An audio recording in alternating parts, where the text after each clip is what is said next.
Hello, amateurs. Welcome back to our referee review series. And I've got amateur referee Matt Groves with me again to chat through everything that happened in this weekend's Six Nations. Matt, how are you doing? Very well, mate. Very well. Bit tired. I did a sevens tournament yesterday. Legs are still a little bit stiff. Yeah, tough for the players, tough for the referees as well.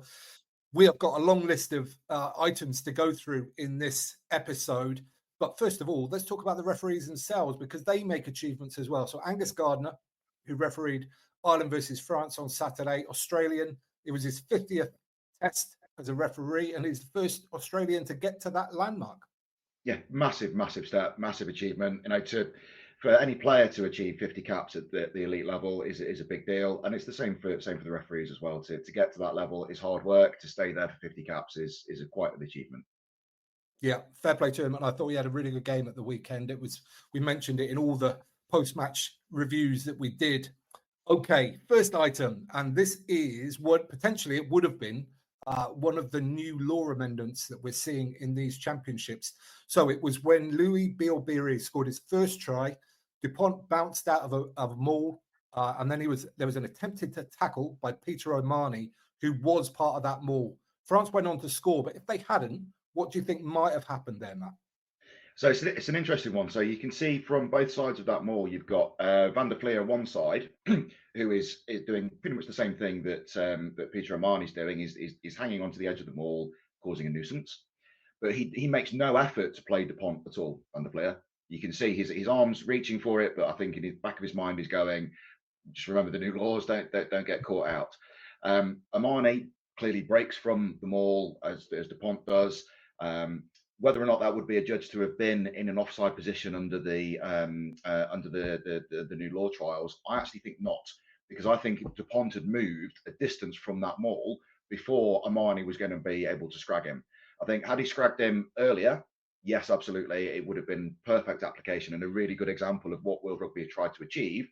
But Dupont's just too quick and too dynamic, and he was 2.5, 3 meters away from that maul before O'Mahony even managed to waft his fingertips at his shoelaces.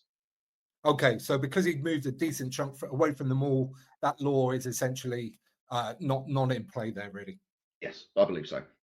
Okay, cool.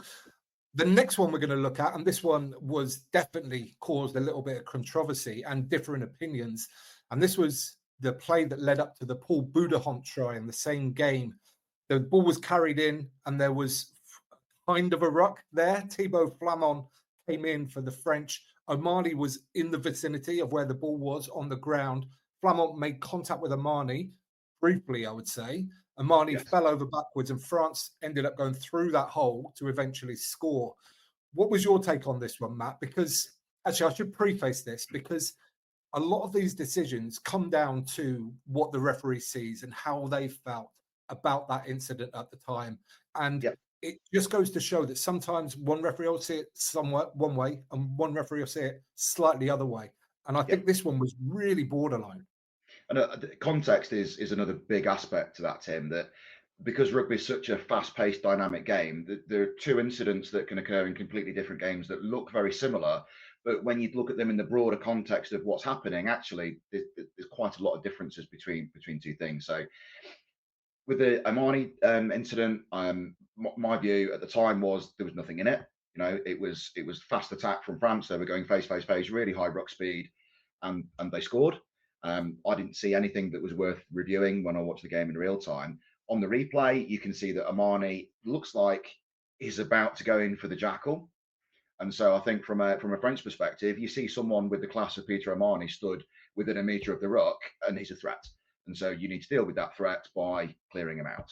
Now, Flamand didn't make, as you said, he didn't bound on to O'Mahony, and he was actually quite passive. You know, O'Mahony was coming backwards. He was very passive.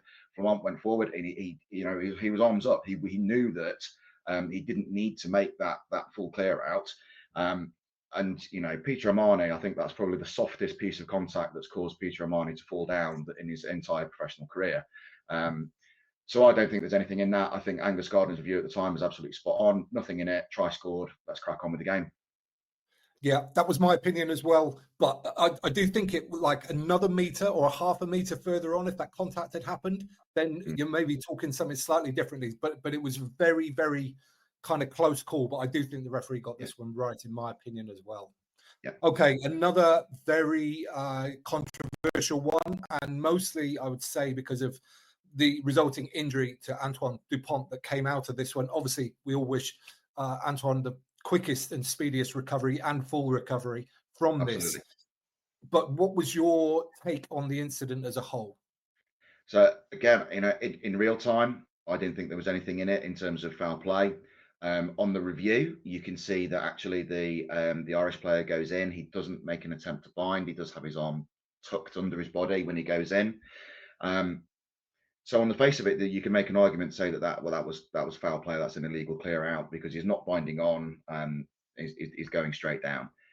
But I think you need to look at that in the context, and you need to look at that in the context of what happens at a fast-paced game at the elite level, and also I think to a certain extent look at what is become acceptable at the elite level that we would typically not allow in the community game, and that is the nature of the aggressive, fast clear-outs that we see at the elite level that we don't see at the community game because the guys aren't as athletically capable as they are at the elite level. And so we don't see the same level of ruck speed because we don't see the same clear out. So it's a tricky one. I think ultimately the right decision was got to. Clearly, it's a shame that a player of Dupont's class is injured and is going to be out for the period of time that he's going to be out for.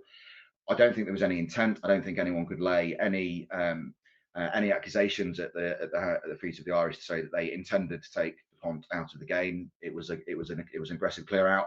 It resulted in an injury. Unfortunately, these things happen. I think the correct decision on field was arrived at.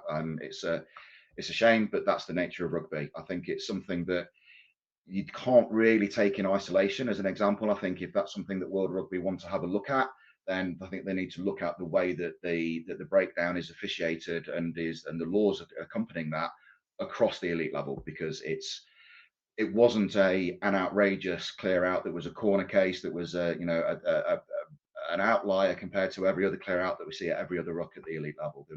It was no different. Does that make sense, Tim? It makes complete sense, and I do agree. I mean, just a couple of other things I would say there as well, that Burns' end position was influenced by Porter as well, who came in, so that added a different dynamism to the situation. And I also think they also had eyes on Guillard, who was the second row, who looked like he might be coming into that ruck, but then backed out as well. So all these things add up to a messy finish, which is typical of most rucks at the elite level of the game. Yeah. Okay. Let's move on to the next one. And this one's kind of a comical one, to be honest, after that seriousness. And this is Will Griff-John in the Scotland versus Wales game. And this one really made me chuckle. And it looks like it made you chuckle as well, Matt. It did. It's the kind of thing that I would expect to see at a under 16s Sunday morning game where a player just has an absolute brain fade. I wouldn't have expected to see anything like that in at the professional end of the game. He's clearly in an offside position. Sticking his foot up like that is just utterly stupid, which I think was the way that one of the commentators even described it at the time, was just saying that's a really stupid thing to have done. Straight in front of the referee, clear yellow card, clearly a daft thing to have done. And I'm sure that, had that happened on a Saturday afternoon, that's clear candidacy for Dick of the Day. 100%, and I hope he got that as well for the Wales team. I hope that still exists at the top level too. Okay, the next one, and this one is another interesting one because it was a remarkable bit of play that led to this incident. So this is Blair Murray going cataclysmic and flying up the pitch, bouncing people, bouncing himself, leading to Toby Faletau cantering over for an incredible try, but it couldn't be given, very sadly, but I believe correctly. What do you think, Matt? Yeah, I think Blair Murray had actually had a cracking game. He for a guy who's not a big man for the elite level, he was carrying really well and sitting players down. Absolutely fantastic to see. But he did jump, and we can't jump into contact. That's a dangerous thing to do, which is why ultimately it was brought back and no score. I just thought it was quite interesting, quite ironic that you'd got one of the smallest players in the Welsh team sitting the Scottish down as he was running up the field, to then pass it to Toby, who's one of the biggest players in the Welsh team, to then do the winger's job and actually run it in and score it. But joking aside, correct decision was arrived at. It was jumping into contact. That is a dangerous thing to do. The try couldn't stand because of that action, unfortunately. Yeah, and I did see a fair few people on social media sort of saying, Why is it illegal to jump into tackles?" But just have to think about it really for a second. Imagine all those knees and on heads and all that kind of stuff. And also, if you're tackling somebody who's jumped in the air, they're going to potentially land on their head and shoulder as well. It's just a recipe for disaster, basically. Yes, absolutely. Okay, cool. The next one is this was a TMO review in that same game. And this was when Ben Thomas got put through a hole and kind of went to try and fend off Duan van der Merwe in the chest.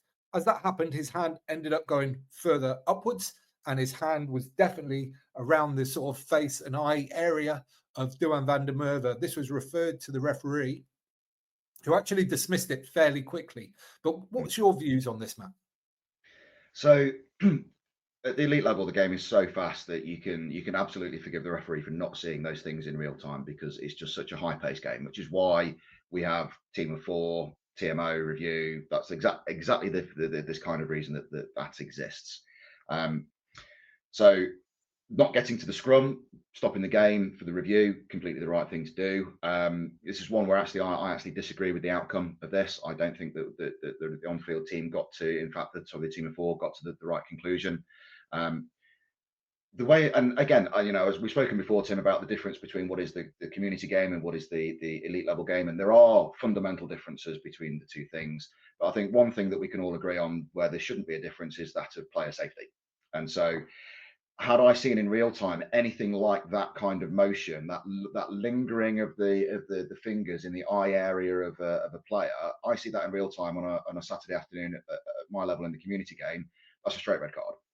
No hesitation at all. That is not the kind of play that we should be having on a rugby field. It's foul play, making contact with the eye area as the law defines it, 9.12. That's foul play. That's a red card. That's dangerous. That player should leave the field instantly. At the elite level, clearly, Andrea didn't see that in real time, which is entirely understandable. Those players are moving at 1,000 miles an hour. It's tough. On the review, for me, it's the lingering action. It's not a fend to the face, which is no problem. There's nothing illegal in fending someone in the face. It's the way that the fingers were in the eye area of Duan van der Merwe. That for me is dangerous play. That for me at the elite level met the yellow card threshold to go for a more exhaustive review. And I think, was there some communication issue between the TMO and the match official? Because I think the way that Andrea was initially looking at things was that he was thinking that it was an elbow to the face rather than the hands and the fingers and the eye that was the thing to look at. And I think, had that gone for the foul play review into the bunker, which, my opinion on Tim is lack of transparency there, but it's a good thing. It needs to be a bit more transparent. I think a different decision could have been come to if it wasn't as quick an on-field decision as it actually was. Yeah, so this is where it gets interesting, because I kind of disagree. I thought he sort of fended in the chest initially, and then that hand just rose up there sort of in a quite a natural way for it to go, kind of got squeezed up almost. And I didn't think there was any intent in him going for the eyes or anything like that at all. I personally thought it just looked like something that could happen. And I've just thought back to my sort of playing days, and there's certainly times when my hand would have been on somebody's face or close to it or whatever, with no intent, no damage done, nothing at all. And I personally felt like that was what the situation was. So it's interesting. Like, people see things different ways, and that's okay, I think. Yeah, well, we're all humans. We're all humans. We're all going to look at things in a slightly different way and come to slightly different conclusions. It's why there's obviously the laws of the game and the frameworks and the protocols that World Rugby put in place to help all of us as match officials become consistent from one game to the next amongst ourselves, but also amongst the wider community of match officials, that we can all must start to make consistent decisions in similar circumstances from one Saturday to the next. And like I said, here's one that we've both seen in slow-mo replay, and we've come to different conclusions, which is, it's part of the game, isn't it? It's part of rugby. Absolutely, it is. Okay, the last one that we've got to look at, and I love this example. This was in England versus Italy, the last minute of the first half. England have got a ruck right on the left-hand touchline, and Menoncello's in there. He's in the ruck. He's looking at the ball. I think he's sort of communicating with the referee, as in, "Can I sort of pick it up?" And the referee said no. So then, cheeky Menoncello, like he is, a very smart player, as Mitchell picks the ball up, I think it was Tommy Freeman that was in there for England, and he grabs Freeman's leg and basically knocked the ball out of Mitchell's hand, causing him to knock on. And the referee gave a knock on. I don't know whether the referee saw what Menoncello did or not. But what's your sort of take on that situation? I thought it was incredibly cheeky and quite clever, really. In terms of the laws, though, well, he was involved in the ruck. You know, he's one of the first players there. He was bound on. You know, his right arm, you can see it's bound in, so he's there legally. He's not playing the ball. He's not infringing any of the laws that govern the ruck. He's just had a fantastically inspired idea as to how he could interfere with England's clean possession in a way that didn't give away any penalty. It's I thought quite Joe Marler-esque, to be perfectly honest. That kind of cheeky, creative, getting away with something is it didn't have, I think it was a 2 point game at that point, and England were on the receiving end. I might have had a slightly different view, but as it was, you've got to look at it in the context of which happened. It was clever, it was cheeky. We'll probably see a little bit more of that kind of thing now. Yeah, I mean, you know what? That's what I thought up until about half an hour ago when I was sort of going through all the list. And then I suddenly thought, is this not part of the new law amendment? Because he's in that ruck and he's effectively affecting England's scrum half. So he's effectively playing the nine. And we've seen this sometimes with people coming in to clear opposition players out. And if they clear that player into the nine, then referees have been given that as playing the nine as well. So I suddenly thought, well, could that have been under that law as well, potentially? I think that would have been a bit of a stretch to have played to have said that it came under that law. I think the lifting a player's leg so that it interferes with the ball is different to interfering with the nine. I think you're right where you've got those big aggressive clear outs happening that are deliberately to just interfere with the nine. And again, I think it comes down to the intent. You know, that in that situation, you're clearly trying to disrupt the nine who's got the ball. At that point, he's just having a little cheeky and lifting up the leg. You know, you could argue that Mitchell, as a scrum half at international level, should be taking a clearer step away from the breakdown so that he can guarantee a better pass away. But I think we just need to look at it at what it was. It was an inspired piece of cheekiness that I think will be well remembered.